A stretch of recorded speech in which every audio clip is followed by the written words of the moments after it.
अस्सलाम वालेकुम। मैं सिटी मिठवर बाबा आला शाह अब्दुल लतीफ़ भेटाई जन जा बेट हिक खर ते बेट बाज़ी पार्ट नंबर 46 मुरतब मोहम्मद सिद्दीक़ मिठवर बाब हाला। उठन मींहं घणा थियनि मोक बलीर में अखड़ियूं आबरी उन खेवण खणा मारुनि खे मिणा कोठियो छॾे कॾहिं नीअर न लहे लोह जो लही विया लोह अंदर जा अंडोह लठा ॾुख सुख थिया ओटूं कयूं कंजरीअ टुसणीअ न तूं यूं टुसणीअ न टोयूं आणी न आॾो बंड में साग सिंगरियूं सोयूं पहिर रहियो पोयूं तूं सेलम पुछेज सूमरा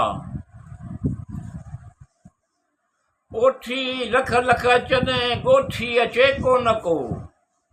मूंखे उमिरि झलियो मारू झलिया किन जेकस बाणनि खे विरस विसारिया आऊं उन्ही जी भेण जिन मथे खारियूं तमाचीअ जे वेण ऐब मुंहिंजा ढकिया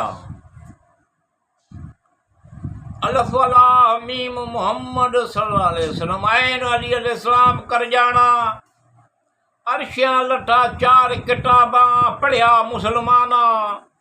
विच टिहां ॾे ज़ेरा ज़बरां मैं कहिड़ा हर्फ़ सुञाणा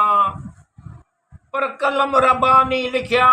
कोई मटे टहंदे मर्द पुॼाणा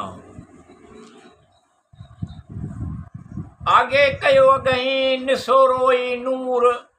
ला खौफ अलैहिम वला हुम यहज़नून सचन कोने सूर मौला कयो महमूर अंग अज़ल में उनजो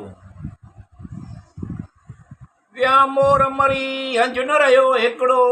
वतन थियो वरी कूड़नि कायारनि जो विया मोर मरी हंज न रहियो हिकिड़ो उन्हनि आख़िरनि ॾे वेठा चिब चढ़ी वतन थियो वरी कूड़नि कायरनि जो वेठो जीअं वमासे हैरत पोइ होर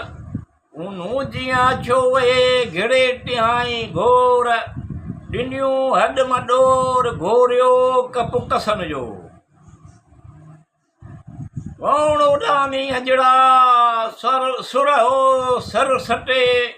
पखियड़ा पारेड़ी मझा झोल झटे पखिए मुंह मटे हीरो चुणे जो हंजड़ा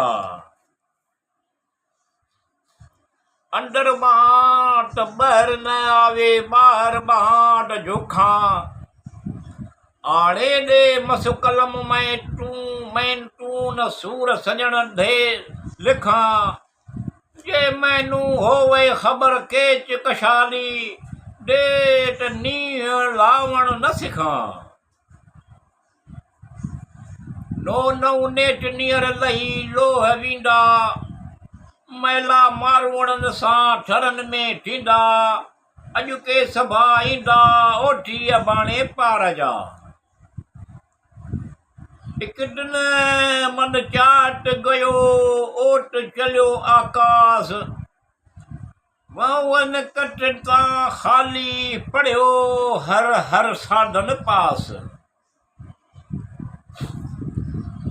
सोई सूहो सोई अजल सोई अल्लाह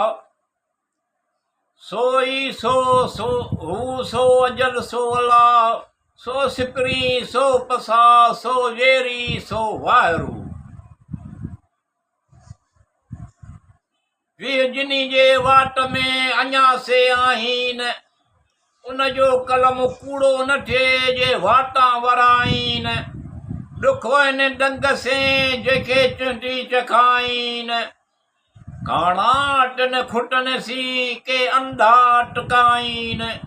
जे फबनि ॾाढ फ़क़ीर जी त वह न वराइनि खाधल खावड़ियुनि जाठा पिनियो पुछाइनि जे लखे ॿियूं लाइन त चेठा चङा न थिया।